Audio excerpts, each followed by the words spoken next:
শান্তিপূৰ্ণ প্ৰতিবাদকাৰীক অসম চৰকাৰৰ আৰক্ষীয়ে বাধা দিছে। আমি ইয়াক ধিক্কাৰ জনাইছো। অসম ৰাজ্যিক অংগনবাড়ী কৰ্মী আৰু সহায়িকা সন্থাই আজি সচল ধৰ্ণাস্থলীলৈ আহিছিল।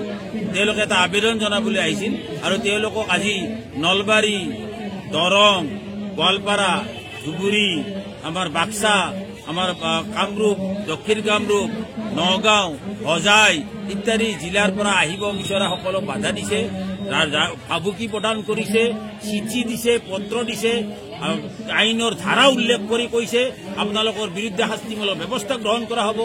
এই ধৰণৰ কাৰ্যক আমি ধিক্কাৰ জনাইছো।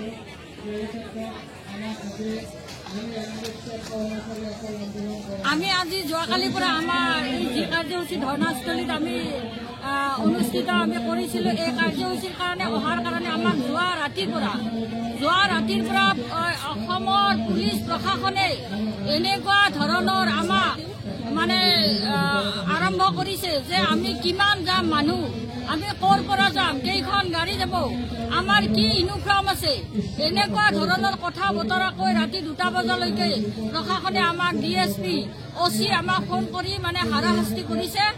লগতে আমাৰ বাক্সা জিলাৰ পৰা জালা, গোবৰ্ধনা, বৰমা, ধমধমা সকলো ঠাইৰ পৰা আমাৰ মুছলপুৰ থানা এতিয়ালৈকে আমাৰ 10খন গাড়ী তাত ভৰাই ৰাখিছে, বৰবৰী থানাত ভৰাই ৰাখিছে, বাগানপাৰা, বৰমাত, জালাহত এই সকলো অঞ্চলতে আমাৰ বান্ধৱীসকলক প্ৰতিবাদ আমি সচলত অহাৰ কাৰণে আমি যি ওলাই আহিছিলোঁ আৰু এই সচলত আমি তেখেতসকলক কৈছোঁ যে আমি সচলত যাম। আমি সচলত যোৱাৰো আমাৰ অধিকাৰ নাই নেকি? আৰু যদি আছে এই অধিকাৰ, তেতিয়াহ'লে আপোনালোকে যদি বিশ্বাস নকৰে তেতিয়াহ'লে আমাক লৈ বলক, সচললৈ লৈ বলক, আমাক সচলত থৈ আহক। এই সকলোবিলাক তেখেতসকলক কোৱা হৈছে। তেখেতসকলে কৈছে যে আমি নোৱাৰোঁ, এইটো হৈছে মিনিষ্টাৰৰ অৰ্ডাৰ। এনেকুৱা ধৰণৰ তেখেতসকলৰ মুখৰ পৰা আমি কথা বতৰা গম পাইছোঁ। আৰু আজি আমাৰ বান্ধৱীসকলে প্ৰতিবাদ কৰিবলৈ অহা বান্ধৱীসকলে যি আমাক 1 অক্টোবৰৰ পৰা আমাৰ মাননীয় মুখ্যমন্ত্ৰী মহোদয়ে কৈছে যে 1 অক্টোবৰৰ পৰা আমাক দিব, কি দিব, এই কি বস্তুটো, কি প্ৰশ্নটো, আমাক বাজেটত কি দিব, সেই প্ৰশ্নটো উত্তৰ বিচাৰি আজি আমি সচললৈ আহিছোঁ। আৰু সচললৈ অহাৰ ক্ষেত্ৰত আমাৰ বহু বান্ধৱী আজি বঞ্চিত হৈ আছে। তাৰ কাৰণে আমি এই কাৰ্যসূচীক আমি যথেষ্ট পৰিমাণে আমি ধিক্কাৰ জনাইছোঁ। হয়, আজি ইমান দুখ পালোঁ, সাংঘাতিকভাৱে দুখ পালোঁ। যোৱা বাজেটত আপোনালোকে সকলোৱে জানে, অসমৰ ৰাইজে জানে যে আঁচনিভুক্ত কৰ্মচাৰীসকলক চৰকাৰে মাননীয় হিমন্ত বিশ্ব শৰ্মা দেৱেও 26 জানুৱাৰীকে ধৰি কেইবাদিনো কৈছে যে অংগনবাড়ী, আশা আৰু ৰান্ধনীৰ দৰমহা বৃদ্ধি হ'ব। বহুত ভাল লাগিছে। আমিতো আচলতে দৰমহা নাপাওঁ, আমি মাননিহে পাওঁ।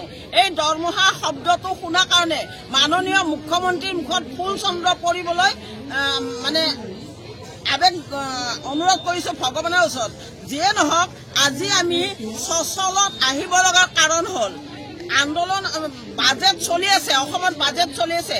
মাননীয় বিত্তমন্ত্ৰীয়ে যি বাজেট পাঠ কৰিছে 10 তাৰিখে, সেই 10 তাৰিখে মানে ঘোষণা কৰিলে যে অংগনবাড়ীসকলক অক্টোবৰৰ 1 তাৰিখে মাননি বৃদ্ধি কৰিব। কিন্তু মাননি বাজেটত ধন আবণ্টনে কৰা নাই। মাননি কিমান বৃদ্ধি কৰিব সেইটো ঘোষণাও নাই। আমি উপায়ন্তৰ হৈ 11 তাৰিখে বিভাগীয় সঞ্চালকৰ ওচৰত গ'লো। তেখেতে কৈছে দিবতো, আপোনালোকক দিব, আমাক দিব, কিন্তু কিমান দিব সেই উপায়ন্তৰ হৈ আমি মাননি বৃদ্ধি কিমান কৰিব এইটোৰ মানে আজি সচলত আহিছিলোঁ। কিন্তু গোৱালপাৰা জিলাত একাংশ স্থানীয় পুলিচে বাছবিলাক ধৰিছে আৰু অংগনবাড়ী কৰ্মীবিলাকক আঁতৰাই লৈ গৈছে। বাছত ভাড়া দিছিলে। এইটো কি হিটলাৰী কাৰবাৰ চলিছে? এইটো কি হিটলাৰী কাৰবাৰ হয়নে নহয়? বাছ আনিছে, পইচাৰে আনিছিল, এতিয়া বাছবিলাক ঘূৰি ঘূৰি গ'ল।